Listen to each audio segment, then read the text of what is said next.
Welcome to Unfiltered and Unashamed. Today we are here to kind of have a little conversation about our personal stories. Everyone has a story that is very important and holds value to who you are today.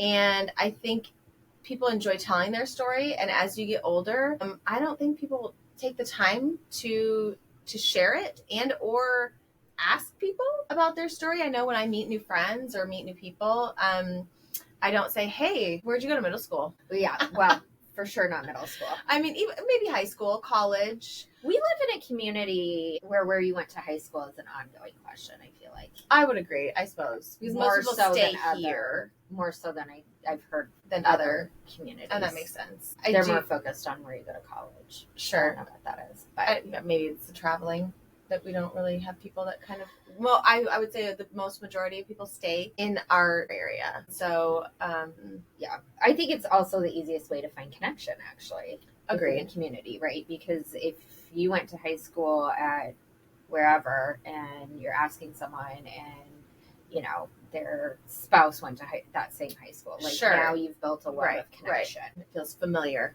in that way. Your story, I feel like sometimes within our community too, especially with social media, sometimes it feels like you're beating a dead horse because you feel like, oh, everyone knows my story. But I think we don't actually let people know how it shaped us, I guess, or what trajectory it put us on.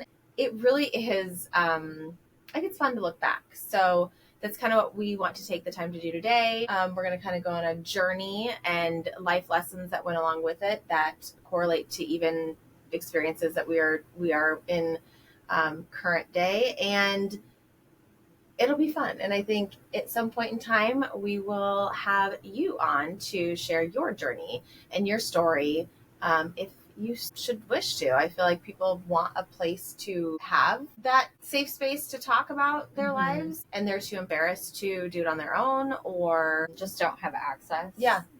And I think sometimes I know when I'm doom scrolling, I find myself stopping on personal stories a lot more than different things. So we're just going to kick off with that today. Welcome. Good morning.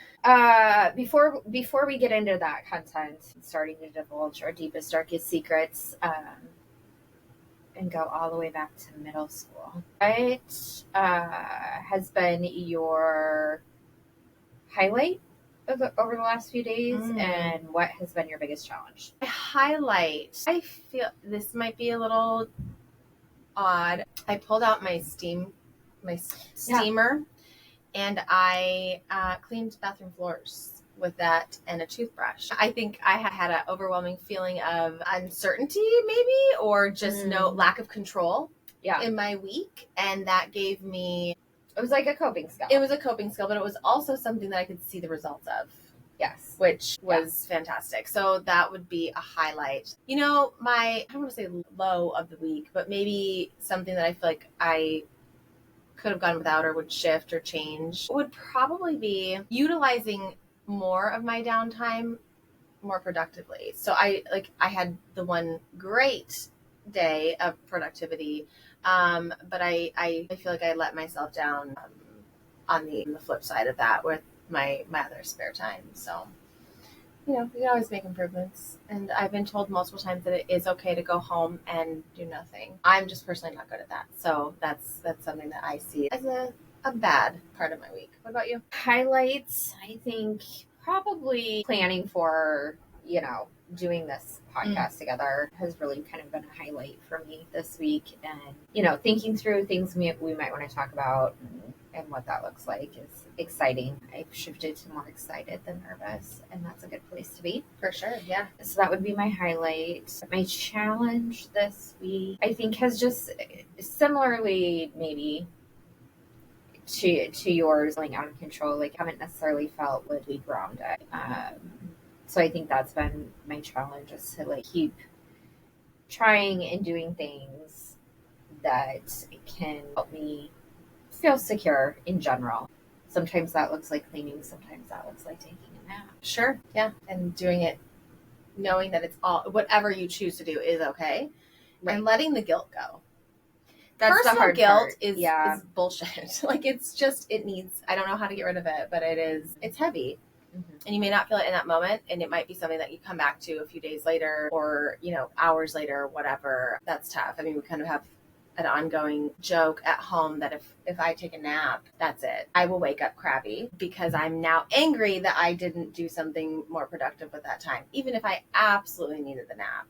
But guilt is tough. But yeah, so it looks different in every day. It looks different every day. Yeah. What may feel grounding one day may not another day. Right. Or what may feel like, a healthy coping skill on Monday may not look the same on Friday. For sure. And I think that kind of leads us into where we're gonna land today is those middle school years where we met, and how every day there was something different. Every day there was something that you were coping with differently. Have it be actual homework, teacher interaction. I mean, you have very little control at that age of things. And I think that's really hard because you're also trying to come into your own. Parental situations, sibling, family situations. And the big one is friends. I know people struggle at that age to make friends and to keep friends, but yet it is the most important time in your life to kind of find those lifelong friendships. And I know I lacked coping skills in middle school. There was a lot of crying behind closed doors. Right, hidden. Yeah. Oh, for sure. Yeah. You didn't outwardly share that. No, you went in the bathroom and you turned on the shower. Right. Because you didn't want your mom or dad to come check on you. Right. Either. No, gosh. No. Don't. Because they weren't going to get it. No. Well, they've never, they've never been in 7th grade. Sure. But let's be real. I have these conversations with my middle schooler currently, and he'll get in the car and he'll start telling me about something, and basically I respond to that, and he just goes, why do you have to take everything that I tell you that I'm frustrated about and turn it into a lesson? And I'm like, that's fair. Because like in my brain, I would want to know those things. But in his brain, he just wants to sit in it and just be like mad that the one teacher wanted him to do 3 Mathias instead of just being able to do whatever. You're kind of trying to problem solve for your kiddo. And they don't want it. And he's like, just let me be with it. The angst. But I think a lot of it is the angst. That teenage angst. Yeah, yes. I think some of it's teenage angst. And, I mean, who wants to be mothered all the time? For sure. I mean, I don't know. I think sometimes he's okay with it. But no, I feel I'm now the annoying mom. Which, that's fine. I'm okay with that. Because I also... You have to be the annoying mom. Yes. And I also feel like... Because you're engaging as a parent. Yes, but I also feel like our parents wouldn't have necessarily engaged that way. No. I don't know if I was told anything because I really didn't put much out there to them. But I didn't get feedback that way. Like, I was just basically like, well, it is what it is. It is what it is. Get through the steps. Do the things that you have to do. There wasn't nearly as much, I don't want to say lack of support, but it was, because my parents supported me. I think it was just different, a different kind of support. I think with kind of that middle school time of being upset within certain situations is kind of what leads to how people feel like they have to change who they are to fit into situations. And I know we have talked about just middle school was a transformation for me, and not even all of middle school, because we're in our community, most middle schools are 6th, 7th, 8th grade. Right. And for me, I moved in the middle of 6th grade. So I went from elementary from September to November, and then middle school November on. And so for me, I don't really look at that as a middle school year because it was just such uncertainty and whatever. Sure. The 7th and 8th grade are those years, whatever person would give me attention, I morphed into what I needed to be for that person. I had no style. I didn't even know really what I liked in style. I didn't have a certain genre of music that I was super into. I didn't have activities that I liked to do. I had done dance years ago, but I wasn't in band. I wasn't in sports, cheerleading. I wasn't in any of that. And so I didn't have that core group. And so anyone who would kind of come into my world, I was like, well, what do I have to be your friend? And I still drive by like certain places. I did this the other day. I took a shortcut and I went by an apartment complex, and I was like, oh my gosh, that one friend that I had in whatever grade, I went to that apartment complex and hung out with her. I was like, wow, we were nothing alike. I met her, and I went from wearing, this is an exaggeration, but like Care Bear t-shirts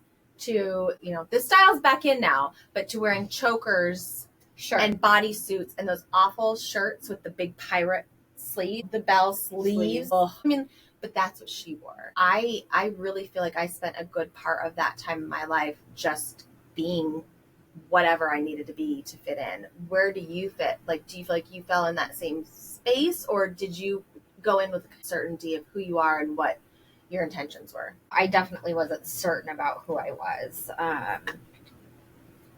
By any means. I don't even know where to start with that, really. So I had gone in the same elementary school, same group of kids to the first year of middle school, and then a new school was built. So a group of the kids that I'd been with since probably third grade went one direction, and then some of us went another direction, and we combined with the school that you started at in sixth grade. I, sort of walked into that with a group of friends that I had been friends with for years. Really, yeah. But I think at the time, probably my parents had framed it as an opportunity, right? You're gonna meet new people, and you're gonna be able to do all these great things now, in middle school, and there's more options. So I had a group going in, so it wasn't quite as scary. But by the end of seventh grade, those particular friendships had not endured. Which I find interesting, because I feel like even just from the very beginning of seventh grade for me, the people I kind of found immediately, a lot of those did not stick either. It was just they were like your lifeline, just to walk through the door, right, and get to your space, which is odd because you think about those people still I really know that person, but you really don't. Right. Middle school was kind of a jumping off point, and I certainly didn't realize it at the time. Prior to middle school, I had the one best friend, and we did everything. And again, that relationship didn't last through seventh grade, but maybe the mobility within changing classrooms and stuff. Sure. Right. So exposed to more people, for sure. You were exposed to more people, but also friendships started looking different. You didn't necessarily have the one best friend. Right. It was so-and-so was in my science class last semester, and I don't know anyone else in this room. So the two of us are going to, hang out. Right. And we may not ever hang out outside of that. And that fluctuates in and out through the rest of school. Right? Oh, absolutely. I mean, at least for people like us. Because I know I've had two different kiddos throughout school, and they are not the same way. I remember saying to my oldest, you just need to find your person. One person, scan the room. Oh, I had English with that person last year. Right. Hey, wasn't that teacher great or whatever? Find a common ground. And she absolutely did not. She just was like, nope, not doing it. And that's odd to me. And same with my middle schooler currently he's in band. And I said, well, who are your friends in band? And he's like, I don't have any friends in band. I'm like, what? He's like, I don't have any friends in band. He's like, but I like playing, so I go. I guess great, but I think that shows different personalities, right? Yes. You and I are a little similar in the sense that it was just, I probably was absolutely afraid to be alone. I was afraid to be viewed as being alone. Yeah. I don't know if I had problems being by myself. I was very self-fulfilling. It was all those 90s movies. 100%. Carrie, being picked on, being singled out. You absolutely cannot be alone. No. By yourself. No. I mean, that would be awful. But yeah, at home, I was fine. I had my books. I had things that I enjoyed doing on my own, but I couldn't let that outwardly be seen. So I had to find that immediately. I think we're definitely in that same space. I look back at that now and it makes sense. I see myself kind of doing it, but I definitely don't seek out that same immediate comfort in settings that I'm unfamiliar in. Sure. So I think that's good growth, very good growth. So fitting in is a struggle at times. And you had mentioned that shift of friendships. Do you feel like those friendships in 7th and 8th grade that you made, A, did they pass through your high school years, but B, how did they change you? Do you see ways that you changed distinctly because of those people? Or do you feel like you just came into your own with them? Does that make sense? Yeah, I would say I definitely went into 7th grade wanting, for sure, to be with the preppy crowd. Really? For sure. Okay. Oh, yeah. First day of school, clothes had to be from Limited. Oh, wow. Okay. Yeah. So that was, the idea. I would love to find a picture of us both from our first day of 7th grade. I don't know if I have one. I don't know if I have one either. I have a kindergarten first day of school, and I think I have an 8th grade because it was with a particular person. I don't know if I have one from 7th grade. Yeah, I'd have to look. I don't know. I don't know what I wore. I couldn't tell you. Probably something from Target because that's where we shopped. I mean, we didn't regularly. No, shop. I know, but I think I was just very naive to that sort of stuff. This name brand, I just was naive to it. Gotcha. Yeah. So that was the entry into 7th grade. And then by the end, I had some connections, right, with the preppy popular kids that were left over from elementary school. Sure. I'm going to have to ask you later who you think the preppy popular kids were in 7th grade. But anyways, okay. They weren't good fit relationships at the end of the day. But 7th grade, when we met, and I think that definitely had an influence. I always viewed you and then one of our mutual friends that we became friends with around that time as more mature than me. Oh, sure. Okay.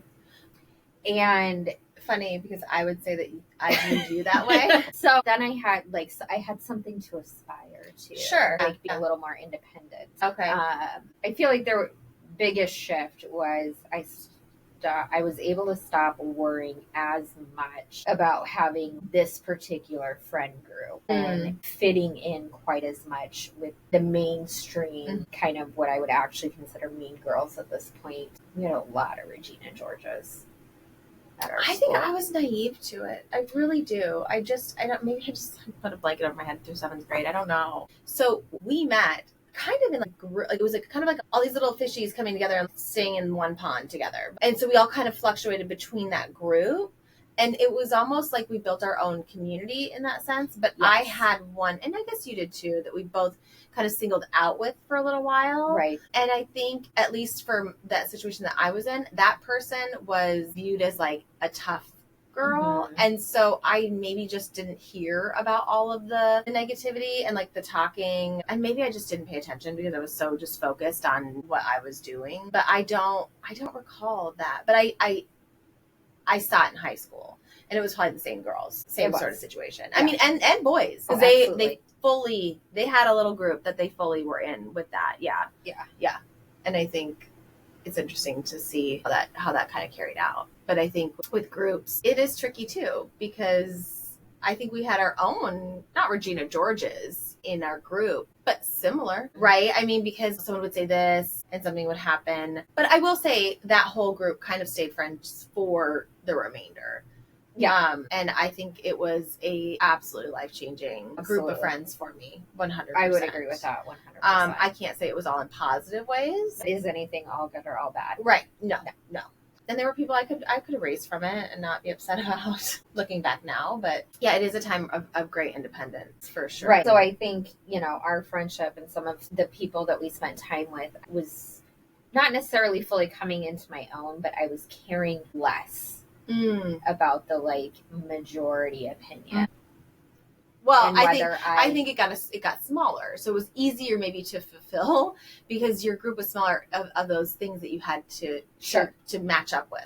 Right, because you still had to match up. Oh, 100%. I literally remember being in your bath. 3 girls. Okay. 1 sink. Yep. Mazzy Star on the radio. Of course. Sure, yep.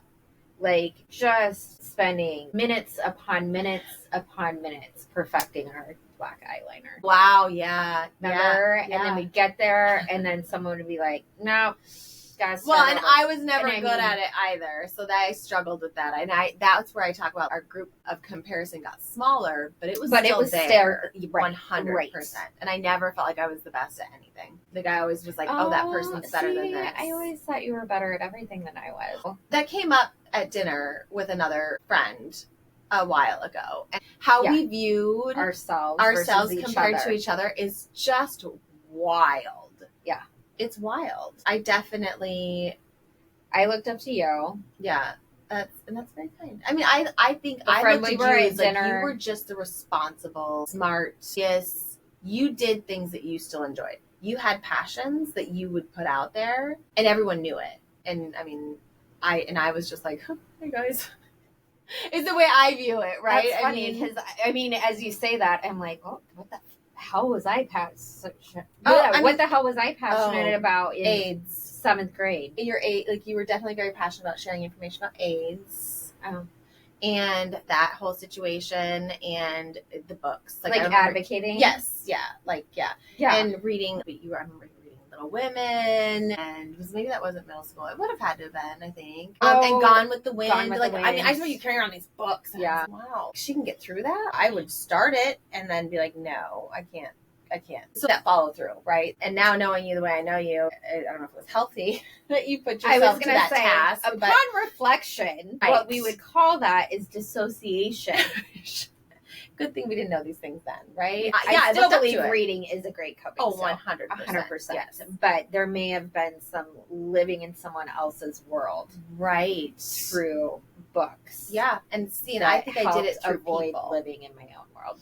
Yeah. And I did it through people. Like I clung to those people to kind of have that. And not that my own world was not somewhere I wanted to be. I just don't think I liked myself. Like I didn't like who I was. So to me, if I could just be with somebody else and be like them or more like them, or at least liked by them, then that was good. I mean, the insecurities that ran through, oh my gosh. Yeah, I mean, I still have insecurities. Everyone does, but like I look back and I'm like, holy crap. Everything's the end of the world. And the crying. I mean, and it felt like it was done. Everything was either all good or all bad. And the intensity of the emotions. Yeah. Just awful. I remember it's a gut wrenching. It legitimately, it literally comes from internal, and it's awful. I think there's a part of me that wishes I could still have some sort of those sorts of feelings about things. I feel like as you get older, we don't have that connection the same. I don't know if it's within ourselves or within other situations, or if we dissociate from our own lives with those big things. We don't let ourselves feel those big feelings because you're told to have coping skills for them, but it's also much easier to just not have them. Like just don't have the feelings, and then your feelings don't get hurt. Because I think that's a lot of it. It's relationships, meaning like boyfriend, girlfriend, crushes. I mean, think about that. The crushes that you had. Yeah, and you didn't even know them. We weren't focusing on finding our people per se. I think we were focusing on not feeling rejected more than anything. And I think by everybody. Yeah. And so that kind of just leads into that good girl mentality or good girl title. Right. Because I wanted all the teachers to love me. Yeah. I had to have them on my back.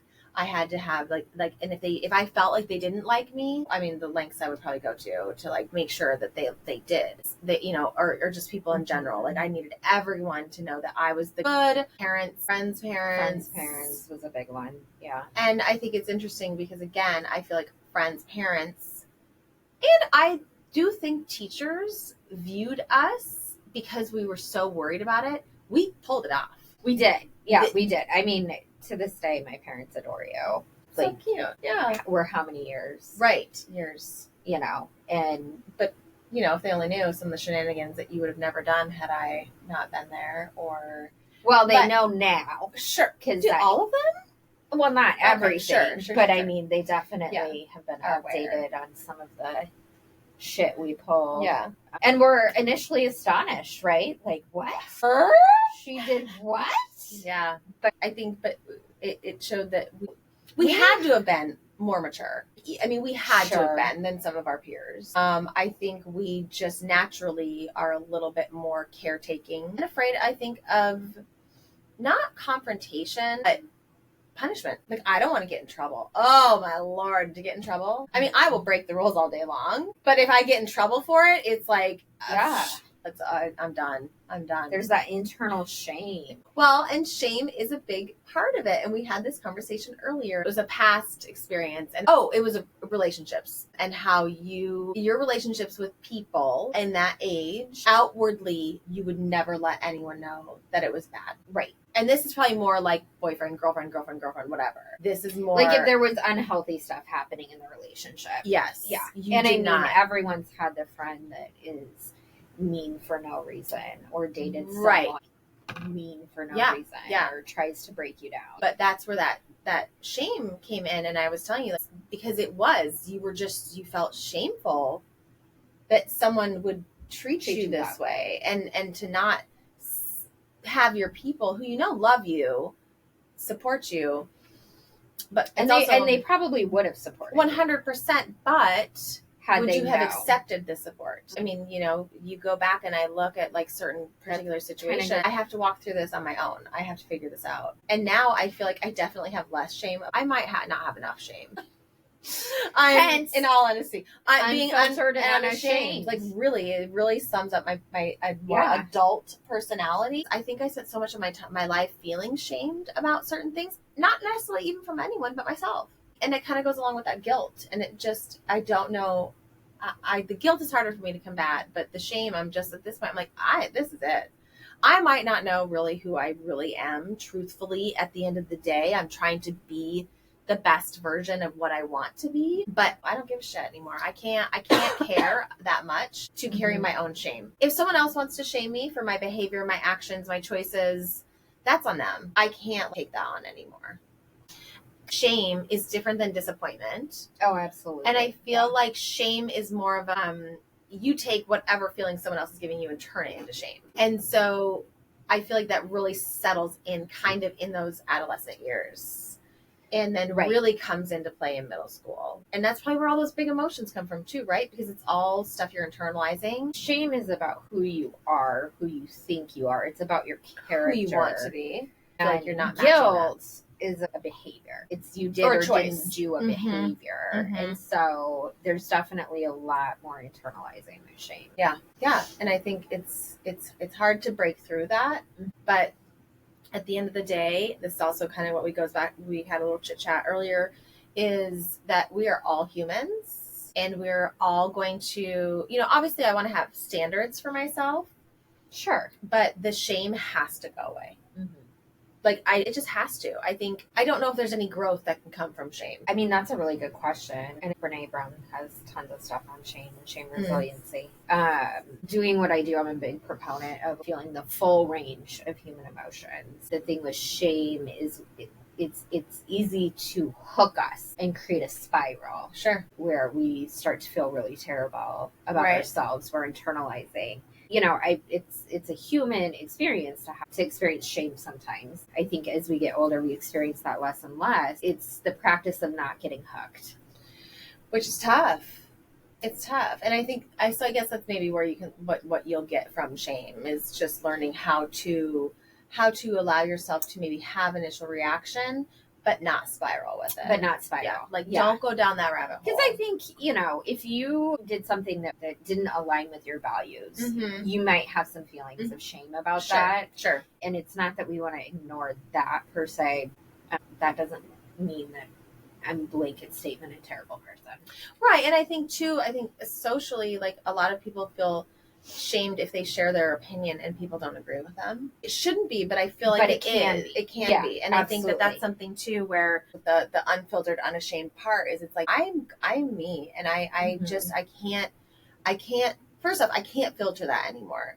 I mean, obviously you have to put your buffers up. Sure. You have to have your, there's social standards that, we hope we abide by. But, and I'm not going to feel bad for how I feel about something, and what my core values are. Right. And I think in middle school, it was so easy to feel. It was just shame. It's a really shitty experience. Like, and I don't know if I actually acknowledged how tough middle school was until more recently.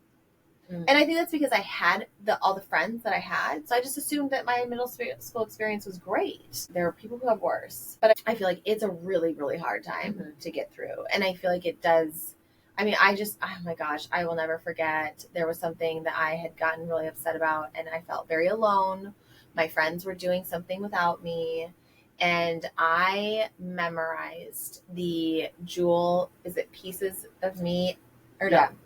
Pieces of You? Pieces of You, whatever, that album, the I think it was her breakthrough album. Yeah. And it was right after Christmas time, and I had been gifted a box of assorted truffles, like fancy, not just plain ones that you get at Walgreens, like fancy chocolates. And I just remember sitting there just literally, and it was like I was trying to play out a movie scene. Because I didn't know how those 80s movies, because I didn't know how to actually have my own feelings in my own ways. Right. So I had to find music to drown my sorrows in. Right. And lay in my bed, staring up at the ceiling, eating these stupid chocolates. And it's like, now I look back, I'm like, what the, like, that is not who I am at all. But I didn't know how else. Right. Because you act out what you're shown. Yes. And that's what we were shown, how to behave. I'm sure I felt ashamed at that moment. If my parents would have walked in and seen me doing that, I probably would have absolutely been ashamed of it. Like, oh my gosh, look at me. I'm such like, everything's fine. Yeah. Not fine. I heard a sad song. Everything's fine. At the end of the day, I think we have our own personal experiences that are viewed very differently. Mm-hmm. And we need to learn how to take those and put that shame away. Because it stemmed so early in our lives, it's not easy to get rid of. But I think sometimes too, if you just put something out there, that helps, at least for me, that helps get rid of that shame. Like, almost like, shame thrives in secrecy. I was just going to say that. I was just going to say, if I just keep it within myself, it just gets worse and it gets worse. And I think about it and I think about it. But if I I am a word vomiter. Sometimes we will walk into the sauna and just, how's your day? Yep. And it probably is something that is bothering us because we are uncomfortable with it. And we feel maybe mild shame to it. Even if it's not directly for us, but it has something to do with our life. Yeah. And so if you put it out there, it really does help. In a safe space. Yes. Just want to clarify that. Yeah, for sure. Like, there are things that I share with you that I may not share with other people. Oh, 100%. Also, you don't expect, just because you're willing to put something out there, don't expect somebody who is not a safe space, safe person for you to validate, right, to make you feel any different about it, to even give a shit, really. I mean, at that point, you have to kind of be aware of what, of what your room is and how to work sort of within read the that. room. Right. I think that's a really great place for us to wrap this up is that with the whole premise of unfiltered and unashamed, our story through life circles around those things. We're going to break through it because we just don't live that way anymore. And we want you to be able to get past those things too. And whatever it is that's holding you back. Yeah. I mean, and again, nothing's perfect. I've wanted to do this for a while. Yes, I'm doing it now, but I still have other things that I'm afraid to take the jump. But you have to take it in pieces. And it's okay to be out there with it. It's okay to share something that you're excited about. I will talk to certain people about the podcast. Certain people that I immediately, personally feel embarrassed or ashamed that I'm trying to do something that is out of the box for me or what someone might expect from me. And I don't like that feeling. And so I need to work past that. And I think to just remember, does it really matter? It doesn't. At the end of the day, just be you and just move forward. Just do the things that make you happy, that give you joy. And do it unfiltered and do it unashamed, because those are the things that are going to hold you back. Why? At this point, we are middle-aged. It is kind of like hats off. Yeah. Now, I mean, I'm not saying let's, go streaking or anything like that. Unless that's what you're into. That's fair. But listen, I feel like if you're in your 40s and you're comfortable going streaking, I'm going to give you kudos, to be fair. Yeah. I couldn't do it. In general, people can feel a lot more secure within themselves by middle age. And also, what else do we have to lose? Right. We're here. I mean, this is it. I do feel like there are a lot of people who still struggle with it, though. And there are. And that's, I think once you finally hit that space where you can just, and not 100% of the time, am I sitting in my space of strength and empowerment for myself? I'm not always in that space, but I think it is good to try to find it. And we are on that journey. Thank you for joining me on the messy shit show we call life. Being able to witness each other's journey and support each other. Yeah. I wouldn't want to do it with anyone else. See you next time, guys. Bye.